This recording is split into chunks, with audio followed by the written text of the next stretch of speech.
দেখুন, বিগত 15 বছর ধরে যখন মমতার সরকার চলেছে তখন পাকিস্তান এবং বাংলাদেশের জঙ্গি কার্যকলাপের একটা সেফ করিডোর হয়ে দাঁড়িয়েছিল এই পশ্চিমবঙ্গ। পশ্চিমবঙ্গ দিয়ে প্রথমে জঙ্গি প্রবেশ করানো হতো, করানোর পরে পশ্চিমবঙ্গ থেকে সারা দেশে জঙ্গিদেরকে ছড়িয়ে দেওয়া হচ্ছিল এবং উদ্দেশ্য কি ছিল? সারা দেশে এই জঙ্গি ছড়িয়ে দিয়ে বিভিন্ন জায়গায় সেখানে নাশকতামূলক কাজ করা এবং নাশকতামূলক কাজের পাশাপাশি যত ধরনের দেশ বিরোধী কার্যকলাপ, হানি ট্র্যাপ থেকে শুরু করে লাভ জেহাদ থেকে শুরু করে বোম অস্ত্রের ব্যবসা থেকে শুরু করে যত রকমভাবে ভারতকে বিভ্রান্ত করা যায়, ভারতের মধ্যে ঢুকে ভারতকে শেষ করার চক্রান্ত করত পাকিস্তান, চীন এবং বাংলাদেশ।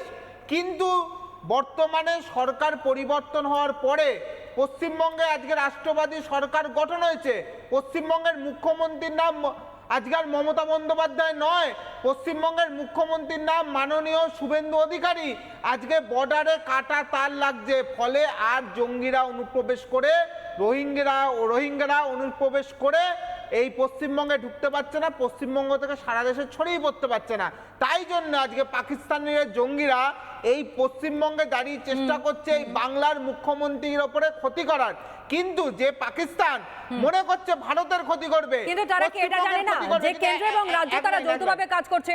ডাবল ইঞ্জিন সরকারের সুফল গোটা রাজ্যের মানুষ, গোটা দেশের মানুষে তারা পাচ্ছেন। এই ভয়টা কি অন্ততপক্ষে তাদের কাছে নেই? অবশ্যই আমি আলোচনা এগিয়ে নিয়ে যাবো, কিন্তু এই মুহূর্তে আরো একটা খবর আপনাদের সামনে তুলে ধরি। এই যে তথ্যগুলো আস্তে আস্তে আমরা দিতে শুরু করে দিয়েছি, ইতিমধ্যেই আপনারা জানেন যে এসটিএফ এর তরফ থেকে স্পষ্টত জানিয়ে দেওয়া হয়েছে তদন্তে আরো বেশ কিছু তথ্য, হানি ট্র্যাপের তথ্য পর্যন্ত এখানে উঠে আসে। মুখ্যমন্ত্রী শুভেন্দু অধিকারীকে খালি খুনের ছক বা পরিকল্পনা ছিল তা নয়, একই সঙ্গে নেতাদের কাছ থেকে পর্যন্ত অর্থ আদায় করা হতো ঘুর পথে, সেটাও কিন্তু তাদের এক রকমের পরিকল্পনা ছিল। হানি ট্র্যাপের কথা যখন উঠে আসছে তখন সেখান থেকে একটা ছবি আপনাদের সামনে প্রথমে তুলে ধরবো, দেখুন। কালকেই হামিম মণ্ডলকে কিন্তু গ্রেপ্তার করেছে বেঙ্গল এসটিএফ এবং তারপরে তার ফোন রিকভারি করা হয় এবং সেই ফোনের যে সমস্ত হোয়াটসঅ্যাপ গ্রুপ রয়েছে, যে সমস্ত হোয়াটসঅ্যাপ চ্যাট রয়েছে, সেখান থেকেই মূলত এই অর্পিতা সরকারের খোঁজ পায় তদন্তকারী আধিকারিকেরা। ঝাড়খণ্ডের বারহাওর এলাকাতে সেখানেই কিন্তু বাড়ি এই অর্পিতা সরকারের এবং সাহেবগঞ্জ থেকে তাকে কিন্তু গ্রেপ্তার করা হয়েছে। হানি ট্র্যাপের মাধ্যমে একাধিক প্রভাবশালী ব্যক্তিকে নিজেদের ফাঁদে ফেলা এবং তাদেরকে কার্যত মগজ ধোলাই করে ভেতরের সমস্ত ইনফরমেশন নিয়ে এসে হামিমকে দেওয়াই ছিল মূলত অ্যাসাইনমেন্ট এই অর্পিতা সরকারের। পাশাপাশি সেই তথ্যগুলোকে হামিম তখন পাঠিয়ে দিত পাকিস্তানে যে জঙ্গি মডিউল রয়েছে তাদের কাছে, পাঠিয়ে দেওয়া ছিল হামিমের কাজ। এইভাবেই গোটা নেটওয়ার্কটাকে কার্যত সাজিয়েছিল হামিম, এমনটাই কিন্তু বেঙ্গল এসটিএফের আধিকারিকরা জানতে পেরেছেন।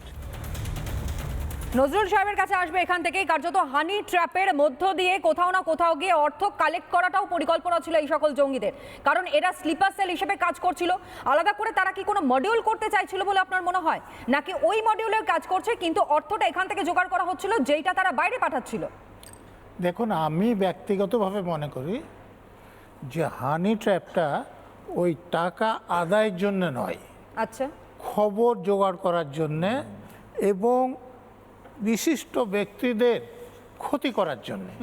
কারণ এই জঙ্গি যারা কাজ করেন, আমার যেটুকু দেখা এবং পড়াশোনা করা, তারা ড্রাগের ব্যবসা করে, হাওলার কারবার করে, তাদের টাকা পয়সার আমাদের মতো এত অভাব নাই এবং দরকার হলে তারা টাকা আরও দিতে পারে নেতা মন্ত্রীদের। অতএব আমি যেটা মনে করি যে এই লোকেরা ব্যবহৃত হচ্ছিলেন কোনো গোষ্ঠীর দ্বারা এবং সেই ব্যবহারটা করা হচ্ছিল, যেমন আপনি বলছেন যে কোনো আমাদের মুখ্যমন্ত্রী এবং অন্যান্য মন্ত্রীরা কোথায় যাচ্ছেন এবং কোন সময়টা তাদেরকে আক্রমণ করা যেতে পারে। তো এইগুলো তাদের আসল উদ্দেশ্য ছিল। এবং আপনি জানেন যে সত্যি যদি মুখ্যমন্ত্রীর উপর একটা আক্রমণ হয়ে যেত, মৃত্যু হলে তো কথাই নেই, তাহলে একটা বড় ধরনের ধামাকা হয়ে যেতে পারত এবং মৃত্যু হওয়ার যে সম্ভাবনা আমরা বলতে পারবো না।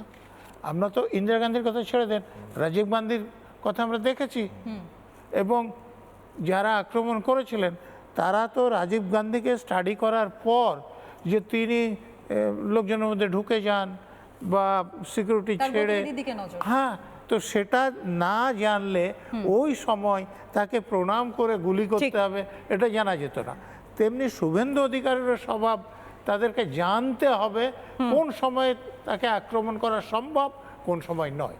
একদমই, আমি অবশ্যই মেজরের কাছে আসবো, কিন্তু তার আগে একটা ব্রেকিং আমাদের কাছে এসে পৌঁছেছে, আপনাদেরকে জানাই। হানি ট্র্যাপ নানা ধরনের কন্টেন্ট দেখার জন্য লাইক করুন, শেয়ার করুন আমাদের ফেসবুক পেজ, সাবস্ক্রাইব করুন আমাদের ইউটিউব চ্যানেল। পাশাপাশি অন্যান্য ব্রেকিং নিউজের জন্য অবশ্যই চোখ রাখুন রিপাবলিক বাংলায়।